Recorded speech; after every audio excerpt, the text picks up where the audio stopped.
That is a big question you have there. We were just talking about adab. This is Turkish. Turks, they know some adab. It's coming from Islam and the Ottomans.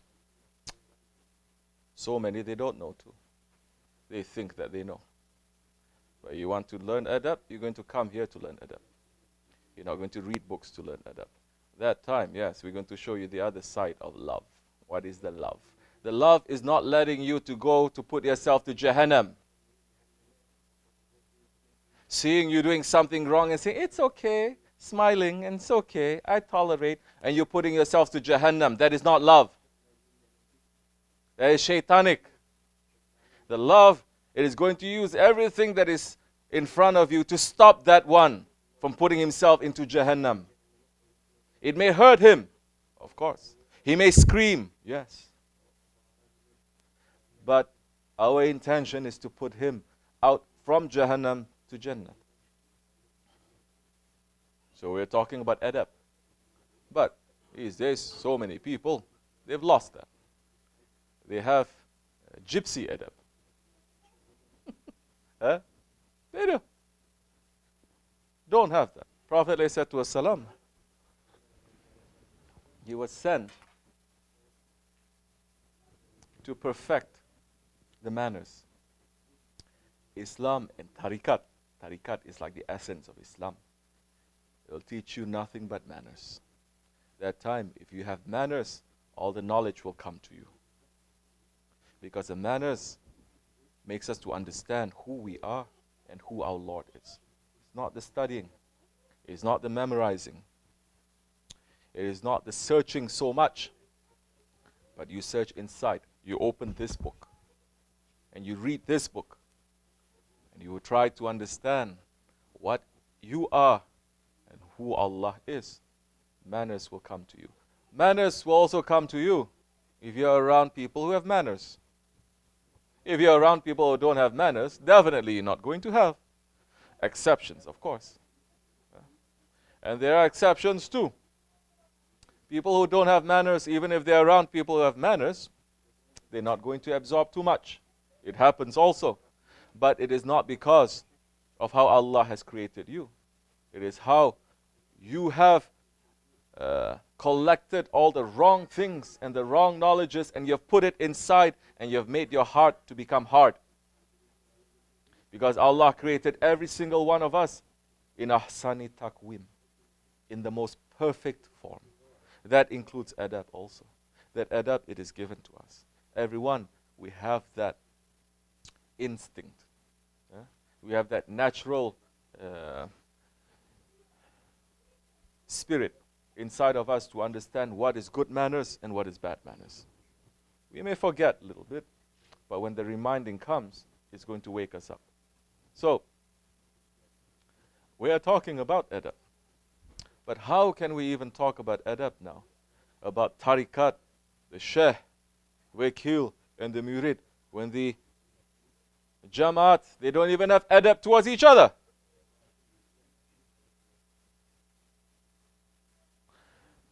You don't even have adab according to the situation. If you have adab, you are like a king, you are like a sultan. Because you know, adab is different in every different situation, which is what is called protocol, isn't it?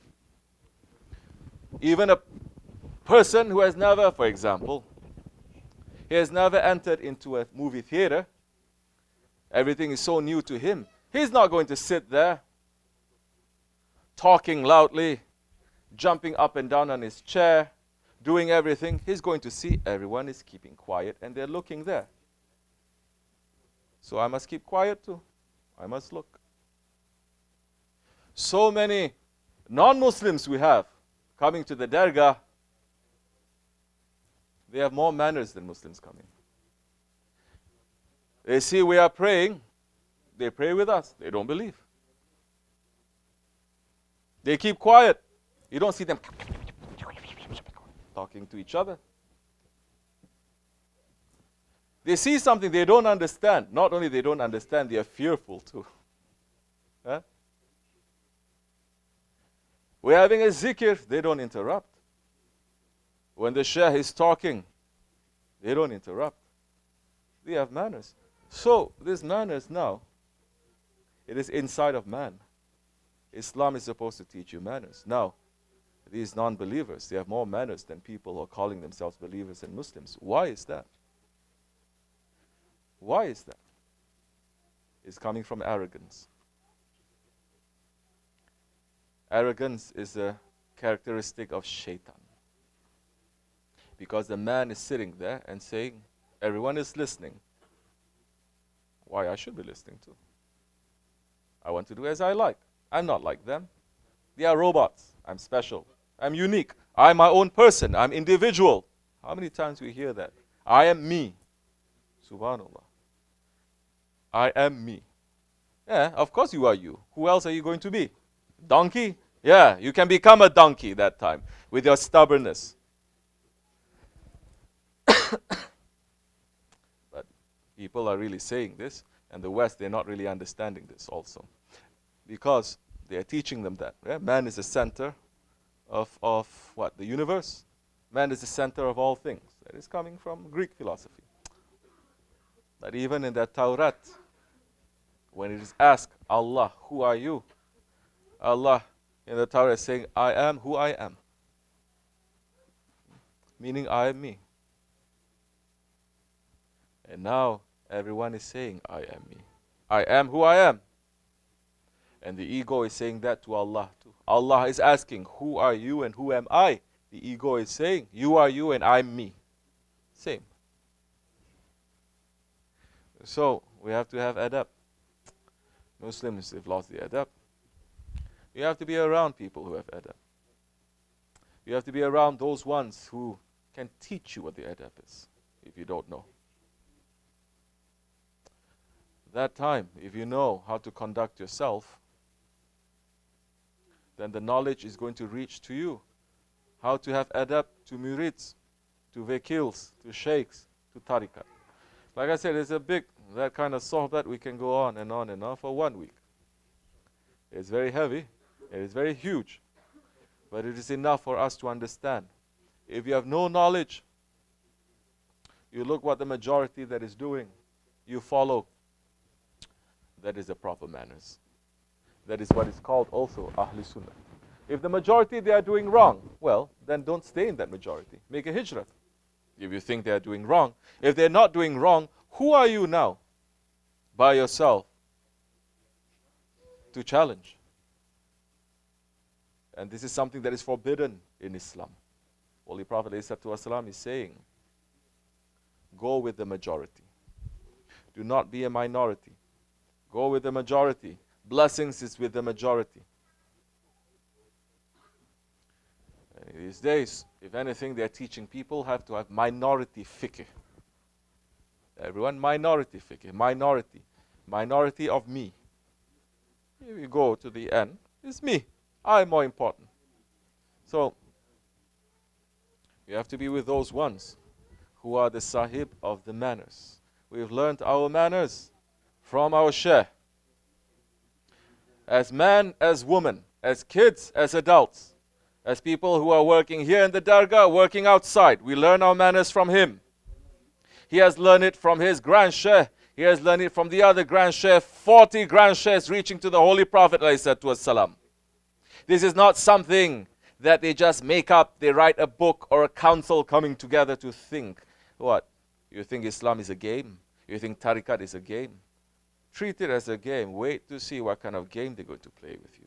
This is Allah's religion. This is not your religion or my religion. Allah has put guardians to this religion. They are pulling themselves back in this 100 days, 100 years. They're pulling themselves back. They are awliya Allah. They're not interfering because now is the time of the Jababira. Now is the time of tyranny. Now is the time that's given to the tyrants to rule. Because of that, everyone is thinking Islam is a game. Sahib al-Zaman is going to come. Sahib al-Waqt is going to come. And he's going to show that time. This sword out here is not for nothing. He's going to come to separate truth from falsehood. We're asking Allah to make us to remain in truth. We are not proud ones to say definitely we are in truth. No. If we let our ego to trick us, even if we are in the way of truth, but for that split second our ego is tricking us and our lives are taken, we're going to be under heavy punishment. The ego is like the car that you are driving. You don't know how to drive it, you're going to crush it. The ego is like the car. You cannot say to the car, well, car, I'm driving you for 50 years. Today I'm going to go to sleep. You drive yourself back to my house. You think the car is going to obey you? Our ego is worse than that. Man that does not understand his ego is the most tyrant, most ignorant man. Doesn't matter if he prays 50 times a day. Doesn't matter if he reads Quran every day. He can swallow not 4 books, 104 books. But he doesn't know himself. He doesn't know his Lord. At that time, if he has power, he's going to do so much damage. Which is what we're seeing in this world today. 2 billion Muslims, we cannot protect each other's rights. We cannot even protect the rights of the Prophet. He is being insulted and is being humiliated every day. No insult is reaching to him, of course. No humiliation is reaching to him. Nothing can touch him because Allah is raising his station every single day. Every single minute he's raising his station. Nothing can touch him. But the humiliation, the insults falls to his ummah, falls to us. The Sultan Abdul Hamid Khan, the 99th Khalifa of Islam, in his weakest time, he's able to protect the rights of the Prophet. He's saying to the British and then to the French, if you don't stop this play that you are making to insult our Prophet, although we are weak now, although we have so much debt now, although we have so much rebellion that's happening now, I swear to you, I'm going to declare a jihad that the whole Islamic world is going to crush you because you are insulting the Prophet. Take it out and we will stop. They obeyed him. They listened. 2 billion Muslims with all the wealth and technology and education and military power and everything, we cannot do nothing. We're asking Allah to bring the Khalifa back. We're asking Allah to bring the Sahibul Saif back. We're asking Allah to put back some sense into this ummah because they have lost themselves. They have become empty heads. They're using only their brains and their heart for dunya, not for akhirat. There is no belief anymore. They're thinking, it's so easy. I just have to be happy with this world. I say shahadat, Allah is going to put me into Jannat. Not understanding, taking Islam as a game. May we be in safety, inshallah. Words are a little bit heavy. That is what is coming. We are not preparing nothing. We are not studying anything.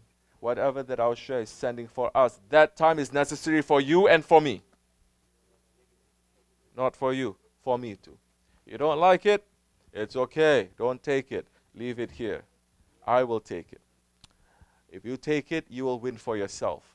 It's not going to give me anything. وَمِنَ اللَّهِ تَوْفِقْ. Hurmatil Habib.